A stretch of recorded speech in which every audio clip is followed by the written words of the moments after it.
This is the Detroit Sports Podcast Network.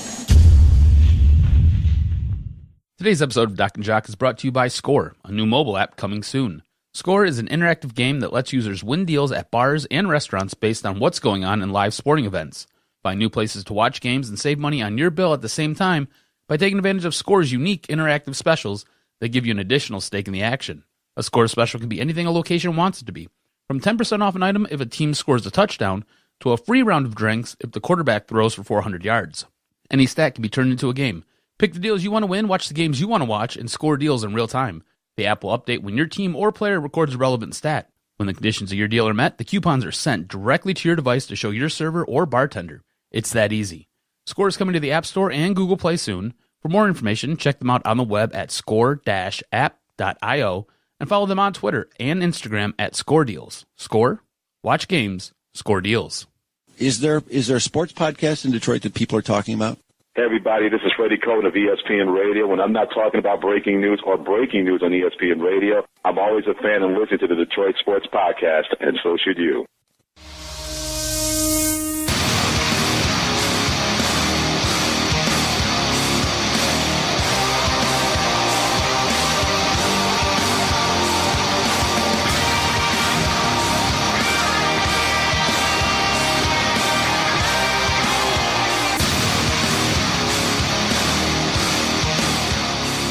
Let's do this, cuz. Welcome, everybody, to another episode of the Detroit Sports Podcast. I am the Doc, John McAroon. Joining me, my cousin, Adam, the Jock Strozinski.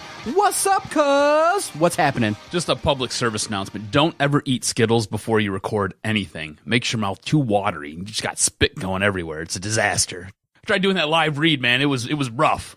Come on, man. I thought you were the professional of this operation. I am a professional. This is the first I'm hearing this. So, one, don't eat Skittles. Don't eat Skittles. Two, probably you shouldn't yell and scream at a wrestling event before a week of podcasting, being that I do like 6 of them. You should not do that, no. Right? Definitely not. Well, kudos to you. I hear that potentially you were involved in something going on with CSX. What happened? Yeah, so it was like 2 months ago, I think. I don't even know anymore. All my days run together. But it was like 2 months ago. I sat down and went in for an open casting call. It was good. Everything went well. Somehow I made it to the finals. I have no idea how. Was there a couch involved? There was no couch involved. Thank God. No couch and no weird man. No special requests being made of you? Okay, no. Good. You have your dignity intact. I do. Thumbs up. I do. It was videotaped, though, so, not quite a porno, but whatever. I ended up making it to the finals, and by making it to the finals, you had to go live on air with Jim O'Brien, who's a friend of the podcast. If you go back and you search through our archives, Jim was one of the first guys we've ever had on our podcast. Came on and we sat there and we talked, I think, Lions with him. It was a really good chat. Anyways, was on with Jim. It went really well. Thought everything went good. It was me and 2 other gentlemen. They all did really well as well. So I think it's going to be tough for the listeners to sit there and select a winner, as well as for the staff to pick a winner. So we'll see what happens, man. I mean, fingers crossed. Maybe this helps lead to something. Who knows? It was a good time either way. Congratulations. Always a good opportunity to go to CSX, the radio station, and you had some familiarity being an intern there as well. So all was good. You got an opportunity through an open casting call, and that's what you do. You just keep knocking on the door, and hopefully a door opens. And as you know, we always wish you the best of luck, man. Good stuff. I appreciate it. Thanks, man. So, great weekend, had an opportunity to spend time with the family, and then you get excited because when the Lions play on Sunday night, you kind of get a chance to relax all day, handle your business, do what you got to do, sit down and enjoy some quality football, you hope. And then you saw what the Lions brought to the table, and, the prognosticators were saying that potentially this could be a shootout. I mean, I shot a tweet over to Charlie Batch and was like, dude, where are your loyalties in this? And he shot me back a message, and of course he picked the Steelers in a shootout. Justin Rose had the Lions winning in a shootout. And then you start seeing what actually took place on the football field, and it was a field goal fest. Oh, my goodness. And it wasn't a situation where, you were totally bored out of your mind, but there was a glaring weakness for the Detroit Lions, and they were right there on the doorstep because if you look at some of the positives, the Lions were able to move the football from the 20-yard line to the 20-yard line. The fact of the matter is, though, the offense was not able to close the deal, and that was quite disappointing in that contest. Yeah, most definitely. And like you said, it became a field goal fest. And if you really go back and you look at that game and you really break it down, there could have been 2 more field goals that the Lions should have made to help win that game. Now, this entire game was an absolute disaster for the Lions as soon as they got into the red zone or anywhere close to threatening to score a touchdown. And because of that, I'm looking squarely at the coaches here. Squarely at the coaches. It's 4th and goal from the 1. You sit there, you call a pass play, and it goes absolutely nowhere because none of your wide receivers can get open, can get any separation. Before that, you ran another pass play, and that went absolutely nowhere. And then you've got receivers dropping balls that are hitting them in the face masks. You got running backs that aren't following their lead blocker, and they're sitting there cutting a run back inside. You got the offensive line just allowing guys through and sitting there blowing up running plays before they ever even get started. I mean, look, this game falls squarely on the offense, but more importantly, I'm looking at the coaches. You know what you have. We are this far along in the season. You should be able to draw something up when you need to score a touchdown, and you need to put these guys in a position to execute that play. I mean, TJ Lang got blown up on a play, totally missed his assignment. You've got a lead back playing. You got a linebacker playing a fullback. He's your lead back for Washington. Washington's not even staying on his hip. Your job as a running back, when you have a lead block coming with you, you sit there and you get in his hip pocket and you let him go. You follow him. So when he sits there and takes on that initial brunt that's coming at you, you bounce off him and you go in. It was a 3rd and goal play, and he sits there and he gets blown up in the backfield. What are you doing? I mean, you've got a lead blocker taking you to the outside. If he sits there and he beelines for the corner, if he beelines for the goal for the pylon, he's gonna score a touchdown. I mean, he's that close. That's on the running game. I mean, you messed up. You cost your team a game. You cost your team points when you're in the red zone. And the coaches have to do a better job. Like, Jim Caldwell can't be putting Dwayne Washington out there in these spots. He obviously doesn't either understand the playbook or he doesn't understand how to follow a lead block. One of the two. Put Amir Abdul in there. Put Theo Riddick in there. Theo Riddick's probably your most complete back. This game was so frustrating. It was frustrating, but in terms of all the litany of things you complain about, throughout the course of the game, you recognize, okay, this is going to be a defensive battle. Every yard is going to be fought for. You know, it's going to potentially come down to coaching decisions and some important decisions needed to be made. And so for me, despite all the challenges that you just said, the Lions had an opportunity maybe to make the storyline of the game different. So like you said, that 3rd down play, it wasn't just like, you know, they gave the ball to Dwayne Washington and he just fell short. No, the defender cracked back and it was like a loud audible tackle, and you recognize, you saw that. Oh my goodness, and that was indicative of the Lions' problems. So on 4th down, just take the points. Make it easy. I mean, sometimes maybe they do get, you know, paralysis by analysis where they're just thinking so much. But the part that was so confusing to me, Cuz, was Rick Wagner on that play gets hurt so that you have a little bit more time to decide. I don't understand what the thought process was in terms of potentially going for it.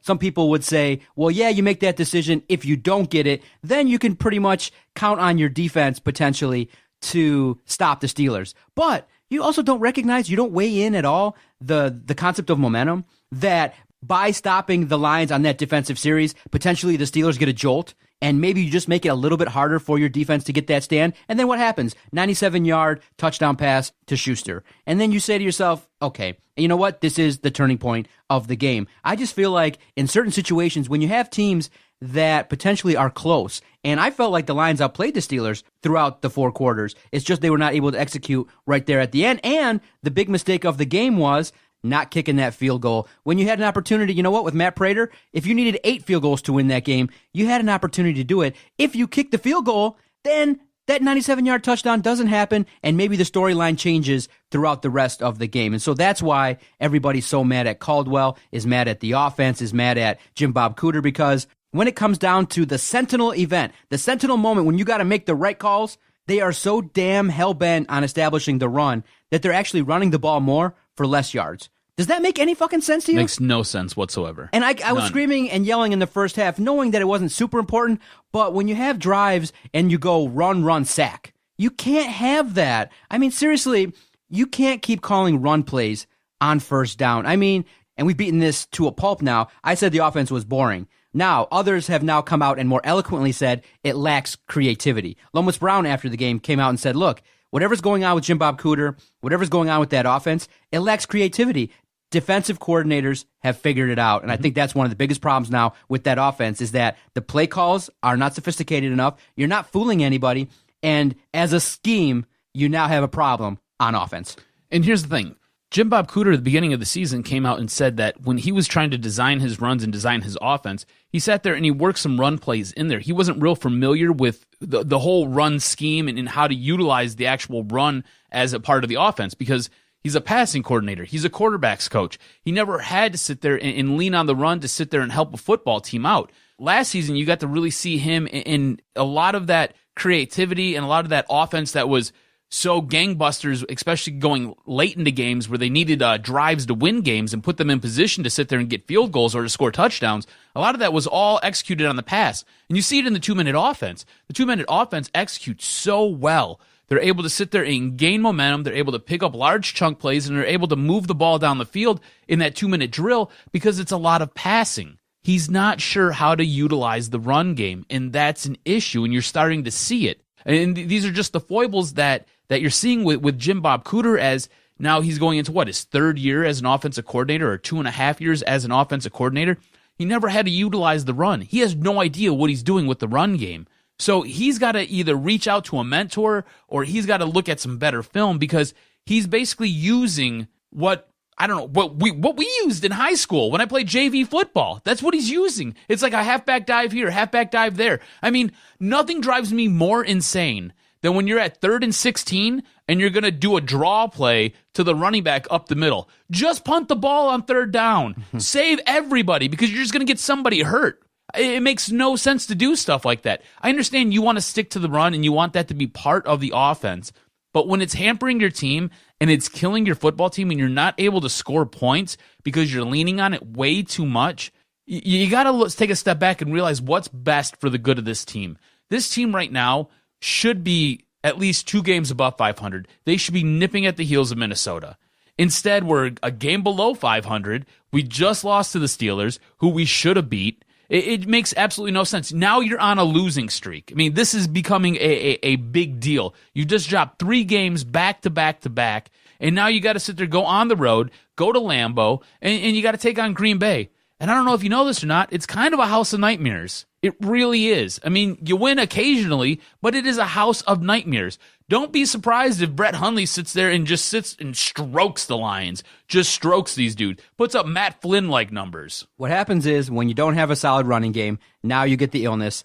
Over the years, they've tried everything they could to establish a running game. They didn't have the offensive line. Now you have, a makeshift offensive line, but your running back that you have established, Amir Abdullah, isn't doing the job. So I thought potentially they would utilize Theo Riddick more. For some reason, they just don't have confidence enough in him to put him out there more often. When he is out there and they call those screen passes for him, he does seem to be able to get some yards. So I would say potentially you have the opportunity to utilize Theo Riddick more to potentially limit the role of Amir Abdullah and stop this process of trying to.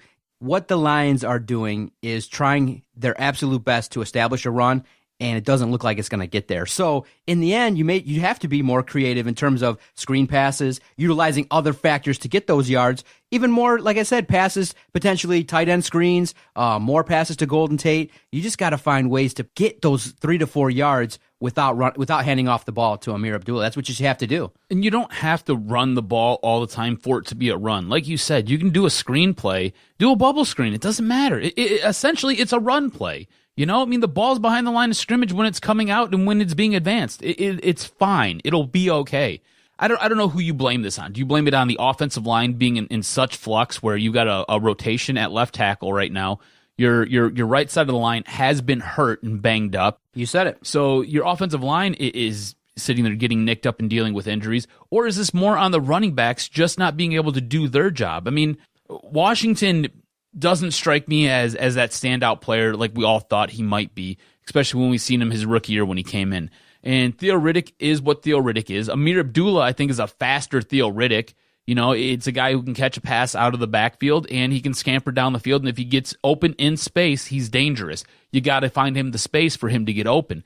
And then you don't really have a legit between the tackles runner.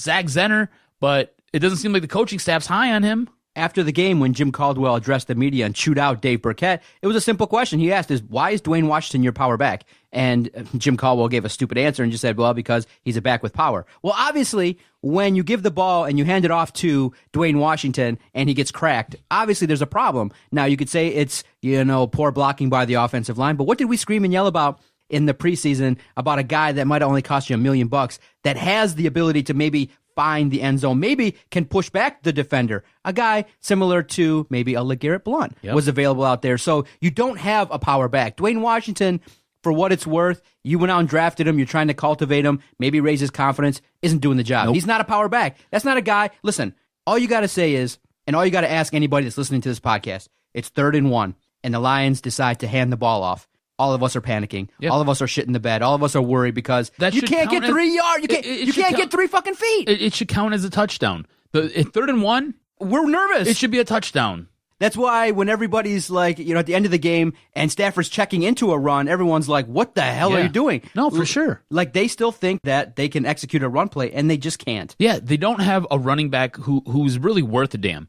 Which brings me to this point. Should the Lions have been involved in the Jay Ajayi trade? I mean, that guy went for a 4th-round pick, and from the sounds of it, Adam Gase was just pissed. He was just pissed off that this team got blown out by Baltimore and wanted to send a message. He sat there and was screaming up a storm, I guess.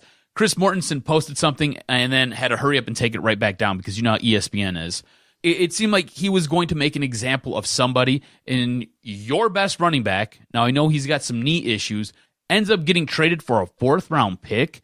If you're the Detroit Lions, how are you not on the phone trying to work something out, saying, look, we've got a tight end here that we'll give you, and we'll throw in a 5th-round pick? Well, here's the thinking, and I thought about this too when I looked at, what the Lions tried to execute. Surprisingly, there were a lot of moves made, and it was quite interesting to see, and it was exciting on Twitter a little bit on Tuesday to kind of see who was moved and things like that. But with the Lions, you got to remember, this isn't the offseason. We're now sitting with 3 wins and 4 losses, and there's now a talented offensive lineman that has now returned and has been cleared to come off of the PUP list, and the name is Taylor Decker. So the thinking is they're sitting around and they're probably going, okay, we're 3 and 4. Let's put the Steelers game behind us. Let's be confident that with a healthy offensive line, with the guys that we intend to be starting, we probably can do some things. So I feel like fully that they don't, have as much fury and anger at the running backs as they do with the offensive line. I feel like the Lions are saying to themselves, let's put that behind us. Now we have an opportunity with the remaining schedule. If we can get healthy with that offensive line, we can go out here and roll off 4 to 5 more wins. So they're not taking it as seriously as we are. But in terms of the trades, in terms of why potentially they didn't make any moves, Bob Quinn surveys the landscape and says, okay, we're not going to sell because we still have some pieces to get to the postseason, and we're not going to add on talent because why would we trade off draft picks when that's probably going to be our main strategy to improve this team? So they look at it and they say, you know what, let's just stand pat and let's just go out and play out the rest of the season, because if you add talent, if you trade away draft picks, you probably only do that if you think you can actually get there. And Bob Quinn knows, he's not stupid. He knows this is not a Super Bowl team. He needs 1 or 2 more drafts in order to be fully ready and fully locked and loaded to help this team. So they don't make the move. I feel like if there was only going to be one move to be made, it would have been an addition by subtraction move and just getting rid of Eric Ebron to get rid of probably the biggest problem that you have. Eric Ebron represents what's wrong with the Detroit Lions. Point blank, he represents everything that's wrong. He's a cocky individual. He thinks that he's, this individual that can make plays if given the opportunity. When he's wide open, Stafford doesn't even want to throw to him anymore. When you're given an opportunity to make the tough play, he can't make tough plays. He alligator arms passes. He does things that pisses off the fans, and it's an embarrassment now because he's getting laughed at in the crowd each and every game that he goes out there at Ford Field. So I felt like when the rumors started swirling last weekend that he could have been traded, I was like, yes, just 5th-round pick, 6th-round pick, 7th-round pick, whatever you can get to get rid of Eric Ebron, you definitely would have improved the team. You do things to improve the team. You don't have to add anybody. Just add a draft pick. You get rid of Eric Ebron. You have a situation where the Lions send a message similar to what Miami did. Yeah, dude, I'm right there with you. I don't understand why you keep this guy around. He doesn't bring anything to your offense, doesn't really bring anything to your locker room either. I'm not sure why he's still there. It seems as though he wants out himself. You can hear it in his voice. And the media goes to him and they ask him these questions, and he's just kind of there like, yeah, it is what it is. It seems as though a change of scenery would do this guy a lot of good. Maybe a better system, yeah. Maybe a new, situation where the fans just aren't laughing at him and riding him when he makes a 4-yard catch. I mean, dude, when a photo surfaces on Twitter, on the internet, and it makes national news via the Bleacher Report and other outlets where a kid is wearing an Ebron jersey with bricks on his hands. Oh, that was so funny. How did you react when you saw that? I was just like, oh, come on, dude, this is the sign. This is a situation now where the kids are getting involved. It's just not a good situation. I think that Ebron has risen to the level of one of the most hated and disrespected athletes in Detroit, and that's a huge problem. It is a huge problem. And it's not going to get any better. So on the trade deadline, the Lions didn't do much. It was kind of quiet, I guess. I guess the only other move you could have did was maybe trade away the rights to Calvin Johnson, but that's just a long shot at best because who's going to trade for somebody they know doesn't really want to play anymore? I think Calvin has locked the door on his career, and I don't see an opportunity to trade somebody that I think teams know that he's not interested anymore. But that's fine. If somebody comes to you and they want a retired player, they say, hey, I want Calvin Johnson. Okay, cool. What are you willing to give me for him? The guy obviously doesn't want to play, and I don't see him keeping himself in such adequate shape where he can go out onto the field and make an immediate impact. You know what I'm saying? You got to learn an offense. You got to learn a couple different plays, and you got to be able to go out there and perform. And this guy was talking about how his body was breaking down and how it hurt for him to get out of bed. So what, you think because he ends up missing like 8 weeks of the season, he's all of a sudden right as rain? If I'm the Lions, I make that trade. And I make that trade for one good reason. If Calvin doesn't want to be here, you're no longer here. Go do whatever it is that you want. It's good PR for you. It makes you feel better. Maybe that'll sit there and absolve some of these harsh feelings that you have. If you want to go play for somebody else, go knock yourself out. And in the meantime, I'm going to recruit an asset here, whether it be a 4th-round pick, a 5th-round pick, a 6th-round pick, a 7th-round pick. Do you know what a 7th-round pick is that Calvin Johnson isn't? It's somebody who's going to get on the field and play for me. Calvin Johnson isn't going to get on the field and play for me. That 7th-round pick, though, it might pan out, might be something. You never know. And that's just kind of where my mindset is. I'd have traded Calvin, I'd have traded Ebron, and I would have got back used jock straps, and I would have got back a 7th-round pick, and I'd have been cool with it. I mean, it's just kind of where I'm at with it, man. It's frustrating to see a guy with so much talent like Eric Ebron just go out there and game in, game out, screw up plays, drop balls, and then when the media discusses it with him, it seems almost as if he doesn't care or he's resigned to the fact that, yeah, it is what it is. You know what would help is if you just catch the damn ball, bro. I mean, that's really what would help. I'm just saying. Catch the ball for touchdowns is all we need. Help this offense be productive and actually score a touchdown in the red zone. But with what we saw with Pittsburgh, with the current losing streak, does this make you feel like the season is on the brink of disaster? Do you feel like maybe this division is not within reach anymore? Because of the fact that, Jim Caldwell was re-signed, the Lions have gone, I think, 1-4 since the news broke. And you look at what's going on with the Lions, my biggest beef is the Lions have taken the attitude of their head coach. It's like, okay, let's just stay positive. Let's keep moving ahead. You don't see the same vigor that potentially you saw at the start of the season. And it seems like someone stole the Lions' mojo. Yeah, at this point... Where'd the mojo go? At this point, you go back to that loss to Atlanta. That was a costly loss. I mean, that was one of those games... Could have been 4-0. Right, exactly. And you're looking at the season completely different. You then go on and you lose to Carolina, and they beat the pants off of you. And then you have a disastrous game in New Orleans. So now you just drop 3 games to a division that you'll probably be competing with for a wild card if you don't win your division. And the way it's looking, you're not going to win your division. So yeah, at this point, I'm ready to say this season's on the brink because this was a season where they were supposed to make the playoffs, right? You believe they were going to make the playoffs or have a shot at it, right? Yeah. I didn't necessarily. I thought they were going to blow it on the very last game when Green Bay comes to town. But at this point, I don't even know if they're going to be in contention. We went through the schedule last week, and the way the schedule is supposed to shape up here, yeah, they should sit there and get into the playoffs. It shouldn't be a problem. They should be able to get there. But I don't know anymore, man. I mean, you look at least 2 of those 4 losses should be W's. This team should be in a dramatically different trajectory right now. Instead, we're in the bottom, we're looking up. And we should be at the top looking down. It's just frustrating to see. And the red zone offense, it doesn't seem like there's any answers in sight. There's nobody that they can bring in, and there's nothing that they can do right now to make this offense any more efficient. The guys who are on this team, they just have to go out there and play. And that's an issue. because they're not giving it to you game in and game out. Another nationally televised game, Monday, November 6th, 8:30, ESPN, Lambeau Field. Lions take the field versus Green Bay. Green Bay 0-2 since Aaron Rodgers got hurt. Do the Lions embarrass themselves, or do they redeem themselves Monday Night Football? Man. Super tough, huh? Yeah, because... Ideally, we want to say that the Lions should go and play well and get the victory. Hope, right? But you got a wide receiver in Golden Tate who makes a play and all of a sudden just bloop, drops the ball. So SOL, right? It is. It really is. The Lions should come away from this game 4-4. But the problem with the Lions and what everybody racks their brain about when we sit here and rap about the Lions is they shoot themselves in the foot. They make stupid decisions. You don't have a complete team well enough to just walk into Lambeau. We easily could see the Lions, and we wouldn't probably even be surprised if the Lions went to Green Bay and Hundley just balls out. Yeah, dude, it wouldn't surprise me in the least bit. I wouldn't be surprised even. Wouldn't surprise me in the least bit, dude. But let's sit here and be optimistic. Because you live this. You've lived this now for how old are you? 36? 38 years old. 38. See, I was giving you credit. You look good. You look good. Keep doing whatever you're doing. That exercise program you're on, it's working. You're looking younger every day. But that's my point, man. You lived it for 38 years. I've lived it for 34. You know deep in your bones what's probably going to happen. And it's going to be a disaster. And it's going to hurt your heart and make you sad. Well, I'm going to sit here and try to be optimistic. I think they do rebound.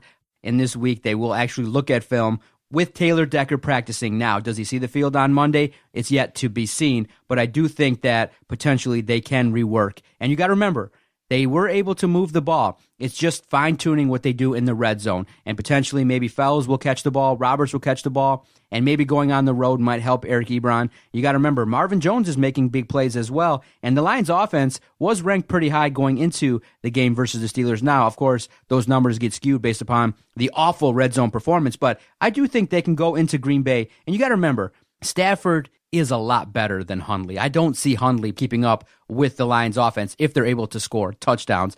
Similar to other quarterbacks that might be turnover prone, I see that Lions defense that's very opportunistic, maybe getting some points for the Lions. And one way you can help a shitty offense is maybe stepping up on defense and getting some points as well. And you got to remember, it would be quite embarrassing if Hundley is able to get a victory over the highest paid quarterback in the National Football League. I do think, put it on record, put it in stone, the doc says Lions come away with the victory, but it's going to be a grind similar to a lot of these games. Look in the neighborhood of like 28-27 Detroit Lions.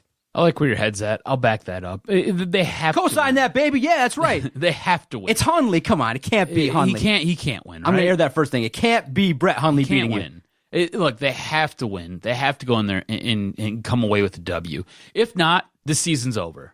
After 8 games, I had them 4-4. So all discombobulated how they got there, but after 8 games, I have them 4-4. So let's keep on pace, baby. This has been a brutal, taxing season so far. We're only halfway through it. It is, but like I said, a lot of season left. And remember, a lot of football teams the Lions play are showing out to be garbage as well. You know what the problem is? I think we're just too emotional. We get so emotionally invested in this team. And the proper amount, it's fun. It makes it fun to broadcast. When you're high, you're really high. Yeah. And when you're low, there's not a ladder in sight that can get you out of that hole. We're not claiming to be super objective. It's a lot of fun to come in and scream and yell, but we do have some objectivity. That last statement I think I made was purely objective. Purely objective. We'll give you You're objectifying your statements. 28 minutes of emotion and 2 minutes of reason. That makes for a great podcast, sir. It's a real good podcast. All right, stay with us. We'll come back, talk about college football, and we'll finish this podcast with Docs in Session. You're listening to the Detroit Sports Podcast Network. All right, it's time to tell you about our host site, Podomatic.com. When Adam and I first started this project, we were looking for a place to host all of our recorded audio, and thank goodness we found Podomatic. We've recorded now well over 600 to 700 weekly podcasts, and we've only used one host site. Why do we use Podomatic? Very easy to use. Great customer service. After we're done recording this podcast, we'll do a quick edit and upload it to our host site. And that's how you generate quality links so that all your supporters across the country and even overseas can find you. And then you can have great debates. You can have back and forth. What kind of crazy people are doing these podcasts each and every week? One of the reasons this network has turned out the way it is because we picked a great host site. If you're looking to start a brand new project, Doc and Jock and all the hosts on this fine network, we're going to recommend one host site, Podomatic.com.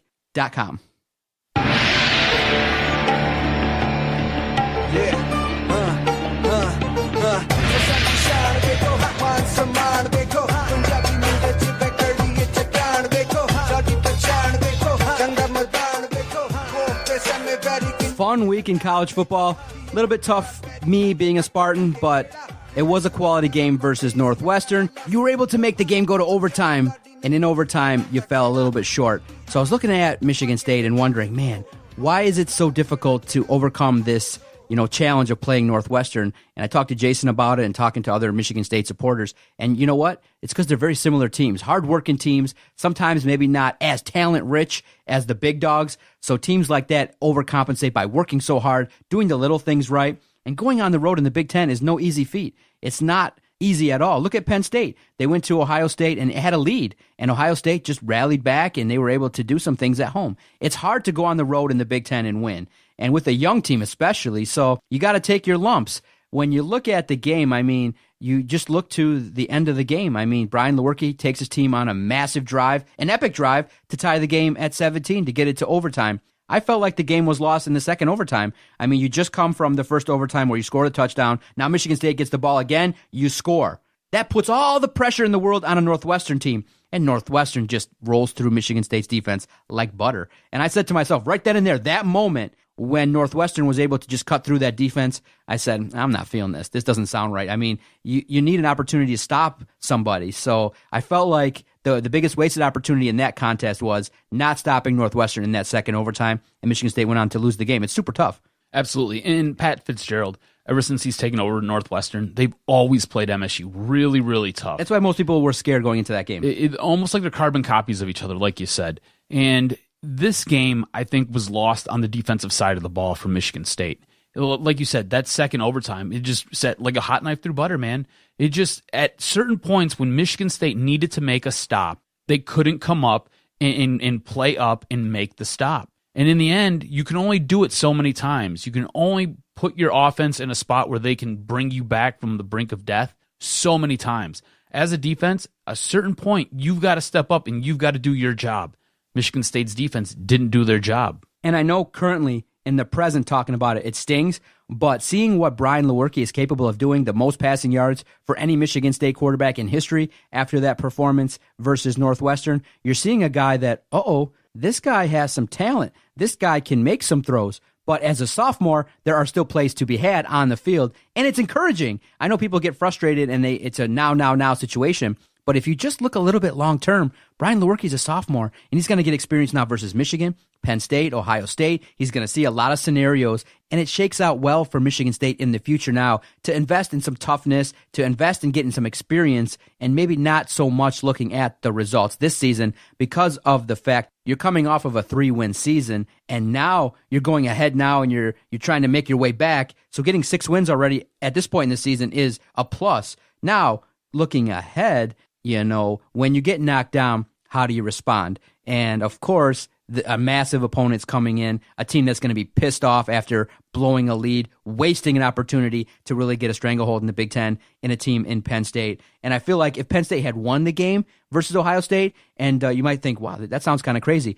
I feel like if Penn State had won the game versus Ohio State, they might have come in overconfident versus State, and State might have had an opportunity to maybe sneak one out. I think if Penn State would have beat Ohio State, they might have been ranked number 1 ahead of Alabama. Exactly, and might have made this much different storyline. Now they're going to come in pissed, and they're going to come in looking to avenge an awful loss, and I think it's going to make it really tough for Michigan State to do some things. It's going to be a close game. I don't think Penn State is going to blow out Michigan State because of the fact that Michigan State has a solid defense. I just see Penn State having way too many weapons. They got a solid team all around, and they're just at a different spot. And if they can execute their game plan, I feel like Penn State could probably win this game like 28-21. So I think that, what I expect, when you ask what do you expect from Michigan State going forward, I expect them to compete. I expect them to clear up some of the mistakes and just maybe, be able to execute a couple more big plays when they're there, because Lewerke had them versus Northwestern and the ball just was maybe a little bit errant sometimes, but that comes with experience. Going back to your original point, I think MSU's in a really good spot with Brian Lewerke. Like you said, he's a sophomore. And he's ripping it up right now. One of the big reasons why they came back, Brian Lewerke. Exactly. And just going forward, now he's going to get to sit there and play against a really good Penn State team.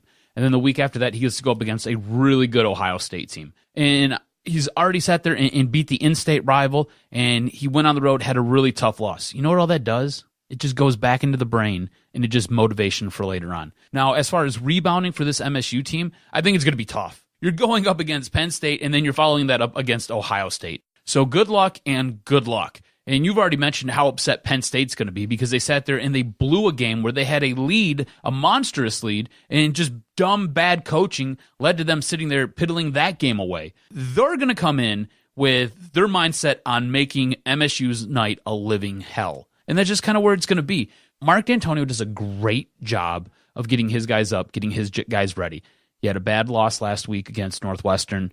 They're going to be focused. They're going to be ready to play. It's just, are they going to want it more than Penn State? And I don't know if MSU is going to have the guns to go head-to-head with Penn State, and I don't know if they're going to have the want more than Penn State, who's coming off a really bad loss. All right, I'm going to play this and tell me what you think. Does this summarize how Michigan fans feel currently?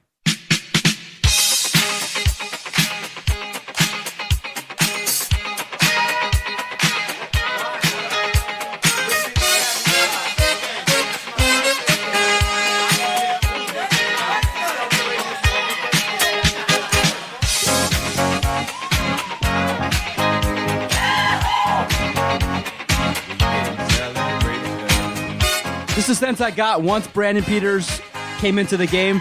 All Michigan's problems went away. Vito was there, and it was noticeable, to say the least. Michigan fans celebrating? Here's the thing. Do you remember when John O'Korn took over? Remember how we're celebrating then? What'd that get us? It got us nothing. So I think Michigan fans are excited. I don't think they're going to celebrate right yet. I think it's one of those wait-and-see type situations.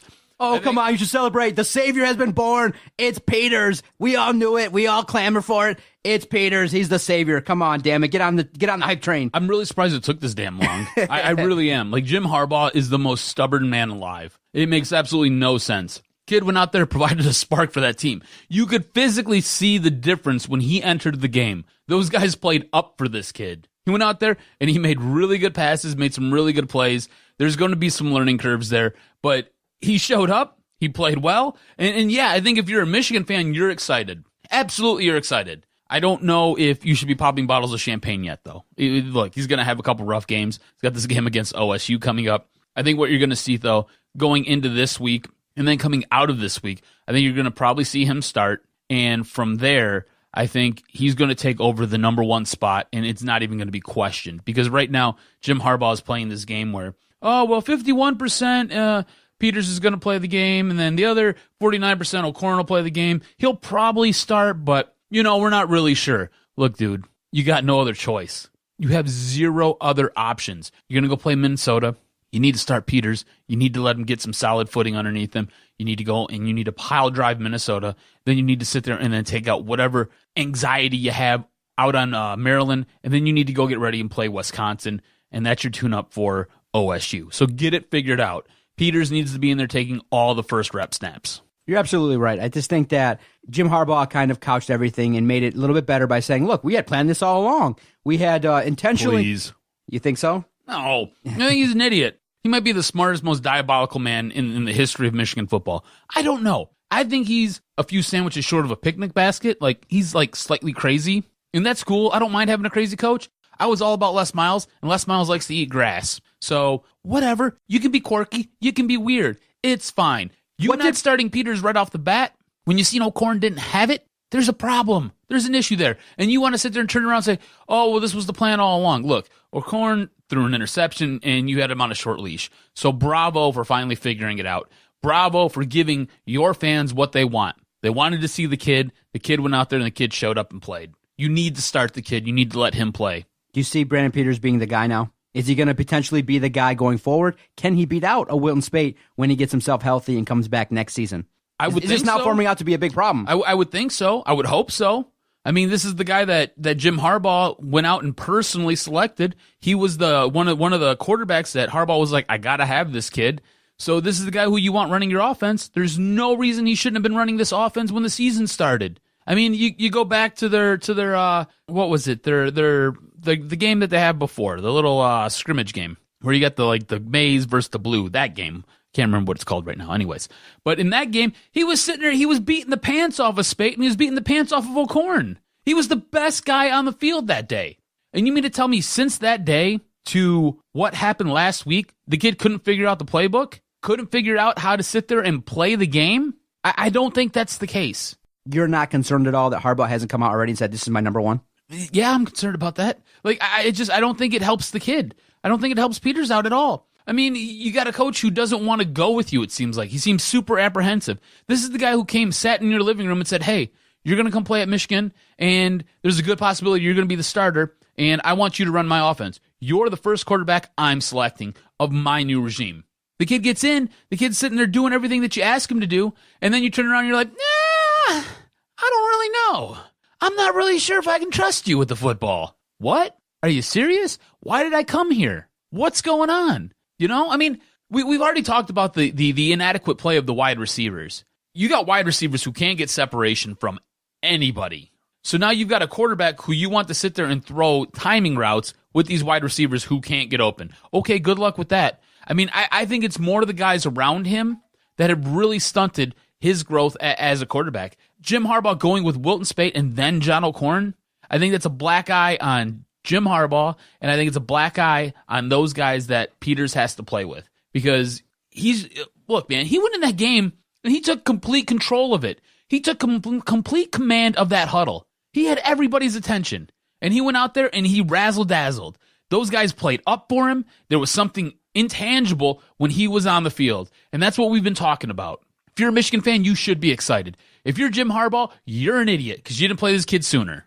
Saturday night, Minnesota, how you viewing this contest? I think Michigan wins, and I think what you're going to see, Peters gets a longer leash here, right? It's not going to be like with O'Korn. First interception, all right, sit. It's not going to be like that. I think Peters gets a long leash here. He's going to go out. He's going to play well. Cement himself as the number one. He has to at this point. And again, what I'm saying, it's not even so much that I think the skill level is that much different between Peters, O'Korn, and Speight. I think what it is there's something intangible there. There's some type of a spark, whether the guys just respect him more than the other guys, and it's probably not even the case. I'm at a loss for words to describe it. There is something about him where he is able to command the attention of those guys, and they play for him. And that's going to be the difference in this game, and you're going to see it this Saturday. Yes, hopefully Peters gets a lot more learning experience, because if he's the guy that's named the quarterback versus Ohio State, he's going to have to do some things because Ohio State's a whole different animal than Rutgers. And so I think that's why people are excited for Brandon Peters, because they saw a glimpse of what a Michigan quarterback can do. Make the throws, lead the team, score touchdowns. But now the final piece of that puzzle is when you play a quality opponent and they do some things differently on defense, can you adjust in-game? Can you lead your team from behind should the team need you? And so that's what everyone's looking forward to seeing from Brandon Peters as he evolves is, can he take the next step and evolve up the ladder? Because O'Korn, I don't think is getting any better, not getting any better. Speight, I don't think is getting any better. I think what people like in backup quarterbacks is they want to see evolvement. They want to see him reach higher ceilings like a Brian Lewerke, because in looking at what Brian Lewerke's doing at Michigan State, you see potentially a chance for improvement. And I think that's probably the spice that pisses off fans, and that's when they get off the bandwagon, is when they start to think this guy can't get any better anymore, they fall off and the support is eradicated. It's that dangerous word called potential. They want to see the potential. And as the player sits there and is able to start to realize it, the fans get excited. O'Korn, no more potential. No. Speight, no potential. I think there's some potential, but I think it's more like game manager potential. Safe potential. Yes. There's nothing there that you're like, wow, that's awesome. There's nothing for you to drool over. With Peters, he's new. You don't know exactly what his ceiling is and where he's exactly at. And I think that's why so many fans are pissed at the Lions. They don't see potential in Amir Abdullah. They don't see potential with Eric Ebron. That's why they're so pissed. And maybe that's why people are not so willing to jump off the Stafford bandwagon, is they still see potential in the guy. And I think you and I potentially stop seeing it once 2 and 3 playoff seasons. Oh, I think we solved something here. The word potential. That's probably dangerous, man. That's probably the spice. I think that's what's seriously fueling the support for Stafford, is some people still see that potential. Well, and again, with Stafford... We don't, unfortunately. With Stafford, he's got a big arm. Every now and then he scrambles out, makes a nice running play. It's just, there's little things where you're like, oh man, if he could just do that more consistent. Michigan. Well, yeah, if he could do that more consistent, he's Joe Montana. Michigan fans still now come back and might see a little bit of potential in Jim Harbaugh, but that's starting to wane a little bit too. Once, these losses keep racking up, they're like, wait a minute, is this going to get any better? And those that are angriest probably see, no, this not. State potentially going to continue to roll over Michigan in the future. Ohio State, Penn State still have the edge over Michigan at this point in time. So I think that's, one of the key factors that, we got to call it the Doc and Jock potential alert. And some people lose it real fast. And right now, Brandon Peters, Doc and Jock potential alert, thumbs up, still high. That's right. And look, if you're Jim Harbaugh, you need to be concerned. You should be concerned. And if you're a Michigan fan, yeah, some of that potential has waned because Ohio State's still really good. Penn State all of a sudden figured stuff out, even going through all their sanctions and all the problems that they had because of Jerry Sandusky. And then Michigan State, yeah, they had one bad season, and it looks like they've turned their program right around. And I think for Michigan State, what you can expect is you can expect to be a very steady program. You can be steady to very, very good. And I think you might have the occasional, bad season that's kind of mixed in there. As far as Michigan goes, you need to figure out a way to sit there and beat all three of those teams who are currently ahead of you in the standings and who have done more over the last 10 years than you have even thought of doing. Actually, we can make it a smaller sample size. Those three teams have done more in the last 3 seasons than you've done. So you need to figure out a way to sit there and get better than all those guys. So as far as Jim Harbaugh goes, that should really be his modus operandi, and that should be what he's really focused on.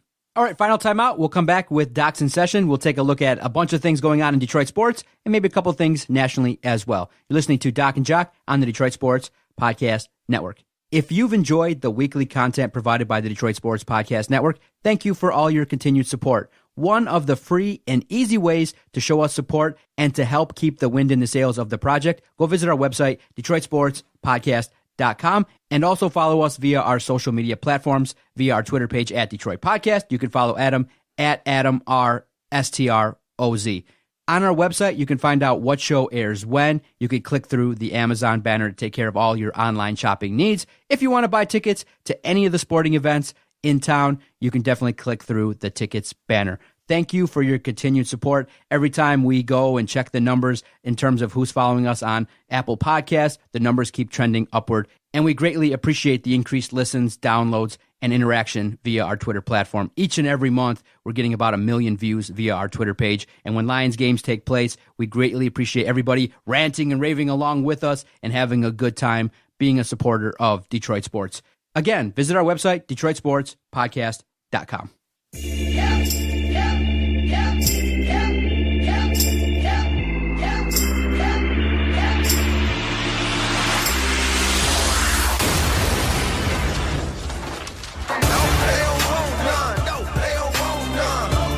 Oh, cuz, a couple quick hitters before Doc is in session. A lot of people are debating whether Justin Verlander is just choke artist in the World Series. I mean, no World Series victories. I kind of look at it like, dude can't get run support. In Game 6, an opportunity for them to close it out. The Houston Astros were up 1-0. You had second and third with 1 or 2 outs, and they don't bring the guys home. I think they walked the guy to get the guy to first base. They don't bring the guy home. It was 2 outs, and I know the guy that was up to bat wasn't super talented, but Justin Verlander's not getting enough run support. Dude only gave up a couple runs versus the Dodgers. You got to remember, this Dodger team is able to put up maybe 10 runs with the home run ball, so give Justin Verlander some slack. Some people went really hard to the paint on him. Yeah, I don't really think he's a choke artist. I do see a dramatic difference in his performance when he's in the World Series as opposed to trying to get to the World Series. Because the opponent is top of the line. You know, it's super hard. I totally get it. I don't think he's a choke artist, though. I mean, again, like you said, baseball's a weird game where your pitcher's got to be on point and your bat's got to heat up. And a pitcher can only do so much. And he's one of those guys where he does need some run support. You got to put a couple guys across the plate. Otherwise, you're probably going to end up getting an L. Have you enjoyed the World Series? I have. I thought it's been great so far. You know who's having a terrible week right now? Papa John's. Oh my gosh, is there even a way to make yourself even look a whole lot worse? I mean, he comes out and says that, business is down, and one of the big reasons is that the protests are hurting business, that the NFL lacks leadership. While there is some element to it, in terms of business, all I hear, and reputation is everything, all I hear around the interwebs and what people say is Papa John's pizza shit. It's overpriced. It's not that good. I'm always of the opinion in business, yes, there are factors that affect you, but if you make a great product, if you're a Jets, if you're a pizza that people want to eat, then you can overcome some things like being affiliated with the NFL. I think the biggest problem that Papa John's needs to kind of worry about instead of coming out and talking about the NFL is just make a damn better pizza. Yeah, figure it out. I've never had a Papa John's pizza. Me neither. But I don't know, man. I've heard the same thing. I heard it's not that good. I heard the sauce is crap. So and then people if will your say, product's bad, people say when you have Papa John's, out. your tummy rumbles. Oh, no. Yeah, so, that's what I look at it and I say, these people in their public relations, what they're willing to say is not good at all. Quick thing about the NFL, are you concerned at all that reports are kind of being surfaced and looked at regarding the viewership as starting in 2013, 2012, as opposed to what it is now, and it's down 20%? Concerned at all? No, no concern. I mean, look, I think there's a lot of different factors that kind of play into it. I'm one of the people who have cut the cord, right? I don't sit there and I don't subscribe to a cable provider or a satellite provider. I get all my stuff. I stream it all online. There are so many different opportunities for you to stream what you want to watch now that I think it becomes harder for the NFL to track their ratings. On top of all that, we are inundated by so much all the time. I mean, anything you want, you can grab your phone. There are times where I'm not actually able to sit at home and watch the game on television, right? So I'm on the road. I can pull my phone up. I can go to my fantasy football. I can click the little button, and it's going to take me to basically like a live stream of the game. I mean, I'm not going to actually see the game, but I get to watch what's going on play by play. And I can follow along that way if I can't be in front of my television. See, the way I'm conceptualizing it is the concept of regression to the mean, meaning that the NFL at some point was, hit its peak. Yeah, it peaked. It peaked. And yes, as a league, you want to keep getting better, but they're still very profitable. They still have a lot of factors going well for them. But what happens is there's such a saturation in the market of entertainment and things that people can do besides watching the NFL game that a lot of people still watch the NFL. It's not like nobody's watching. It's just when you look at it from 2012, 13, 14, a lot of negative things have started to pile up with domestic violence, CTE, ESPN. You now have a series of negative events going on, and now you have this, kneeling situation. So you're just taking hit after hit after hit. It's just a group of things that are kind of working together to make it so that the NFL, the ratings are down. They have to take a look at it because of the fact that they always want bigger ratings so they can demand more money. But the NFL is okay. It's just that their growth pattern has stunted, but they were so far ahead, they're just kind of regressing a little bit back to normal and in a situation where they just got to look at it for continued growth. And now factor in all the PR that goes on with Roger Goodell. He's been absolutely horrible at his job. When Yes. Yep. Pete Rozelle was in office, that was when you had your biggest boom, right? That's when you had your biggest uptake. And now Roger Goodell comes in, and then everything kind of, everybody's posting record highs, but it really seems like he's been living off that momentum of what the previous commissioners were doing. Do you know what I'm saying? And he's just kind of been floating by. And he himself has become more of a story than a guy who's really tried to focus the highlights of what the league actually does well. It's more what the league is screwing up, how they're messing up, and why they're messing up. And now you sit there and you factor in the fact that the NFL is like 365 days a year. There is no off season, and that's the way they wanted it. They wanted it that way. I mean, you've got an entire network set up towards what is going on today, what is going on tomorrow, and then you've got stuff that leads up to your draft, and then you've got stuff that then leads up to your first preseason game. And then from there, you've got stuff that leads up to your regular season. It's like it never stops. You never get a break. How can somebody miss you if you're never gone? Exactly. All right, cuz, I'm curious as to what you have for me in this week's Doctors in Session. But to be the man, you gotta beat the man. And I'm saying, woo, right here. I'm the man. Woo! Real quickly, supporters, definitely look for ESPN's 30 for 30 on Ric Flair. I think it's November 7th. Definitely look for it. When you see it, everyone that's watched it raved about it. What do you got for me, cuz? All right, so the Pistons were playing super hot earlier this week, basically going on a 3-game winning streak where they averaged almost 111 points per game. At one point, they were the best team in the East. They then travel out, play the Lakers, and they totally crap the bed. Hit one foul shot the entire time they were out there. Kind of a Jekyll, Mr. Hyde type situation for the Pistons.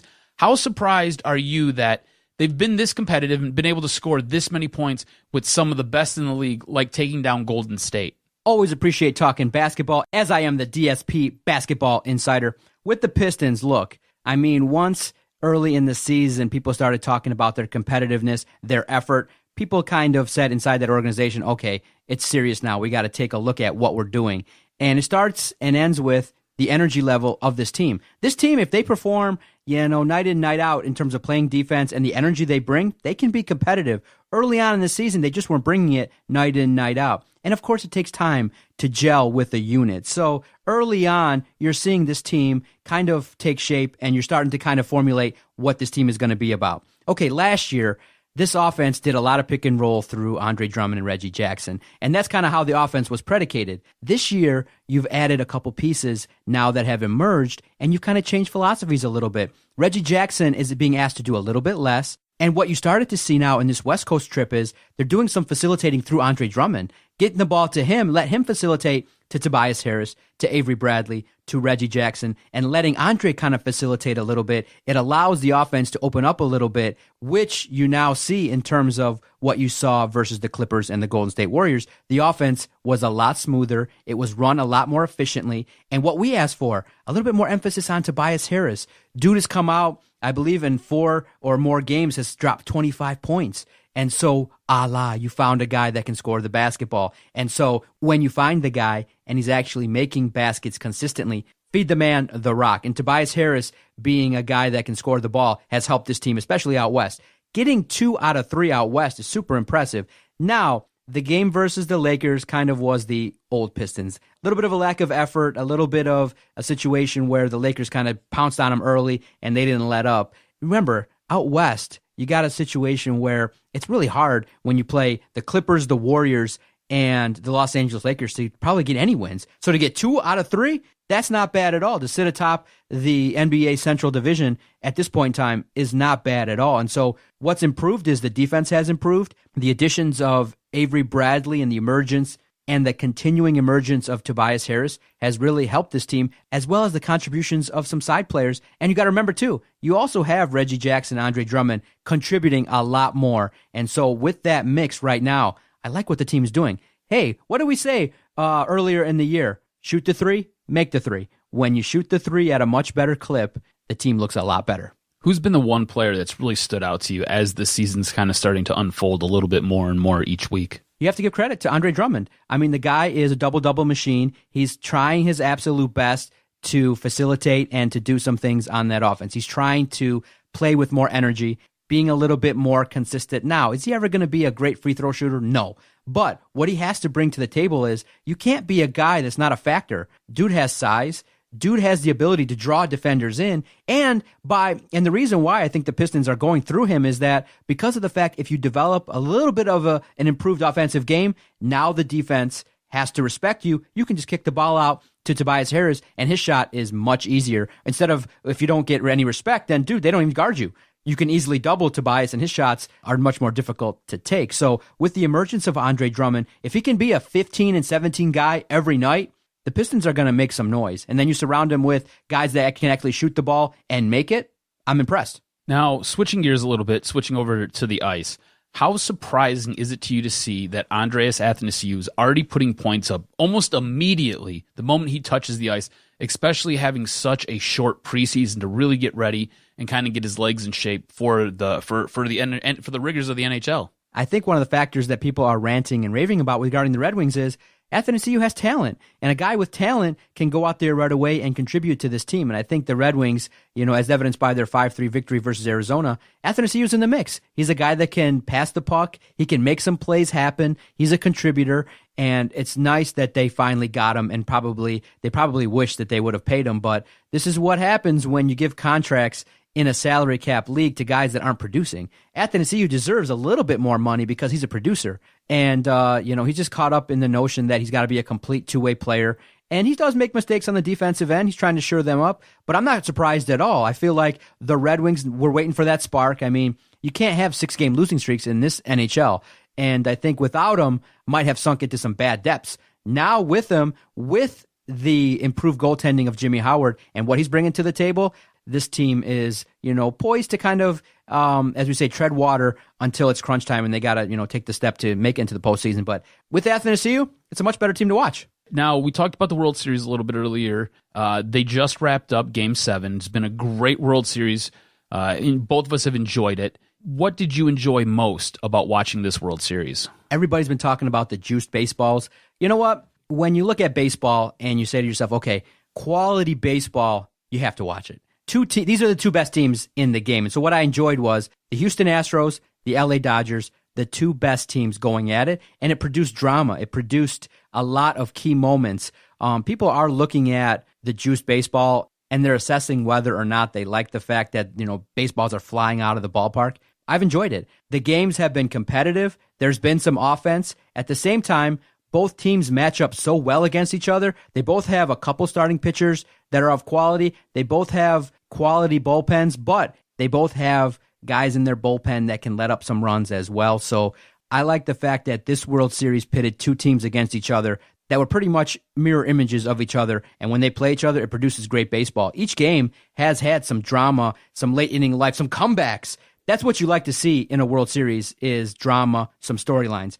The one factor that could be improved is they can't start these games at 8:15. Kids are missing out on a great opportunity to watch and learn and find out what baseball is all about because all the drama is happening like 10:30 on. Most kids should be asleep by then. So you got to find ways when the games take place on the weekend, start them at 3 o'clock, 4 o'clock. Let the kids, let new fans come into the game, and one way you can do that is by starting the games a little bit earlier. That'd be my one complaint about the World Series. Dude, I totally agree with you. I was trying to take in that Verlander Game 6, and it got to 11 o'clock, and I was like, I can't. I just want to see the end of this game. I just can't hold out any longer. They're saying 80% of the audience can't stay up past midnight. Yeah. You're losing a big chunk of the East Coast audience because of the fact you're starting the game so late, and that's why everyone was shocked at Game 1, 2 hours and 20 minutes. Yeah. That was a great game. That's one of the impressive factors of the game. Yeah, I don't know why you just can't say, okay, look, 7 o'clock. I know it's a little bit early for the people on the West Coast, but, I mean, overall, I think your ratings would be much better.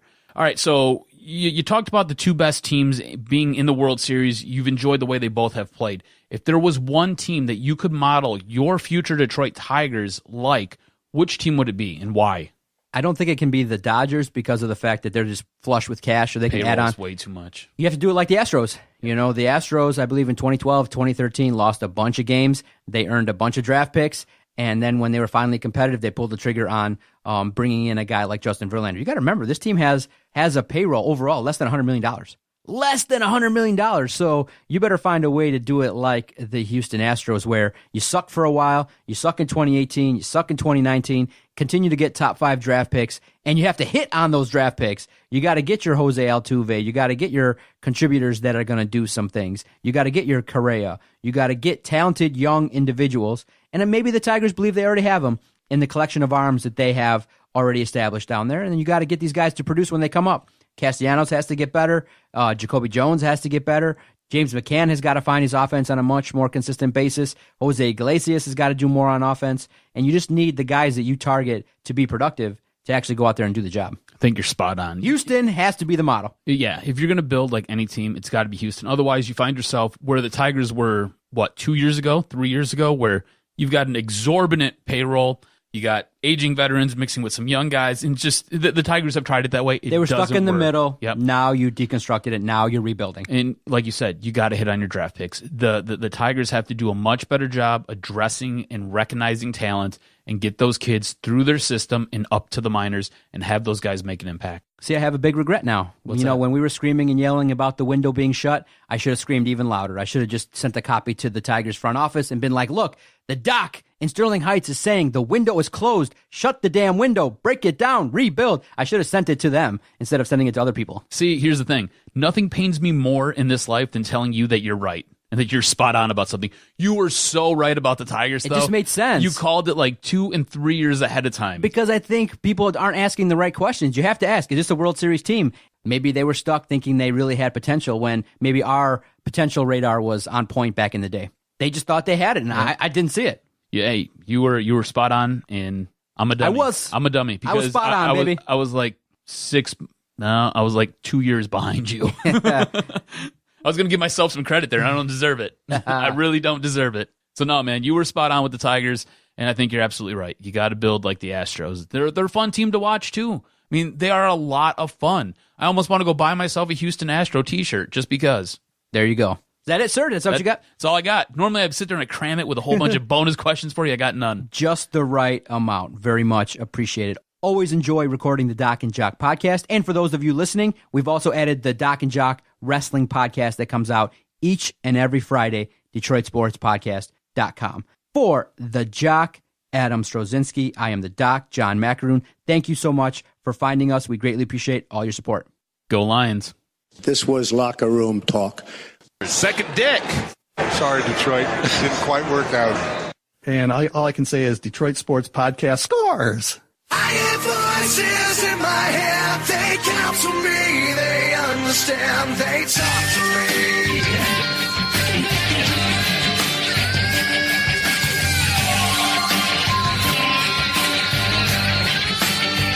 They talk to me.